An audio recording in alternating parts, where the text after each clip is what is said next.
Es-tu réellement prêt pour vivre un miracle? Plusieurs personnes aujourd'hui prient et prient et prient. Mais est-ce que sommes-nous prêts pour vivre le miracle? Sommes-nous prêts pour vivre l'intervention divine dans notre vie? Bien-aimés dans le Seigneur, aujourd'hui nous voulons parler de 4 choses qui prouvent réellement que l'homme n'est pas prêt pour vivre un miracle, bien qu'il peut prier, bien qu'il peut gêner. Alléluia. La première des choses que le Seigneur m'a mis à cœur, qui empêche plusieurs personnes aujourd'hui à vivre l'intervention divine, c'est lorsque le cœur est éloigné de Dieu. Bien-aimés, lorsque nos cœurs sont éloignés de Dieu, il est impossible que nous puissions vivre le miracle, peu importe la quantité de nos prières que nous pouvons adresser à Dieu. Dans la parole de Dieu, Ésaïe, chapitre 29, le verset 13, Dieu est en train de réclamer au peuple d'Israël combien il l'honore de la bouche, mais le cœur est éloigné de Dieu.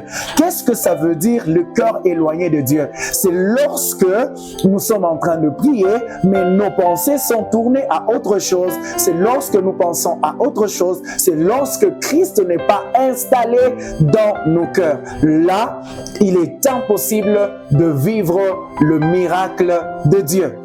La deuxième chose qui empêche à l'homme de vivre le miracle de Dieu, c'est lorsqu'il préfère le miracle qu'avoir une relation avec celui qui fait ces miracles.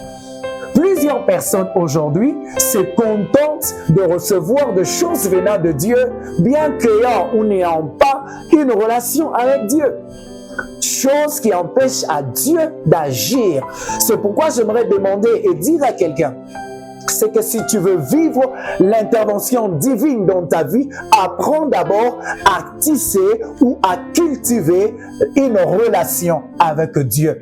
Apprends d'abord à avoir une relation avec le Seigneur. Dieu est prêt à intervenir dans votre situation, que vous priez ou pas. Mais d'abord, votre relation avec lui compte plus que toute autre chose. Et d'ailleurs, le Seigneur Jésus est venu sur la terre afin de rétablir la relation entre l'homme et Dieu. Alléluia. C'est pourquoi, dans Nombre chapitre 11, le verset 4 à 6, nous voyons les Amalécites, les Ramassis plutôt, les gens qui accompagnaient le peuple d'Israël lorsqu'ils quittaient Égypte vers Canaan. En tout cas pour eux, ils voudraient seulement voir Dieu agir. Ils voulaient nécessairement que le Seigneur commence seulement à faire des miracles, qu'ils ne le connaissent pas, qu'ils le connaissent, cela ne leur intéressait point. Car ce sont des choses qui provoquaient la colère de Dieu dans leur vie. J'aimerais te dire une chose, apprends à tisser ta relation avec Dieu. Et tu vas l'apprendre par 2 choses. 1, la prière. 2, la méditation de la parole de Dieu. Troisième des choses qui empêche aux hommes de vivre le miracle divin, c'est que nous demandons pour satisfaire nos passions ou nos désirs. Bien-aimé, quand Dieu constate que tout ce que tu lui demandes est pour justement satisfaire tes désirs en tant qu'humain, alors Dieu n'intervient pas. Un exemple, vous demandez à ce que Dieu vous donne beaucoup d'argent pour flatter votre ego.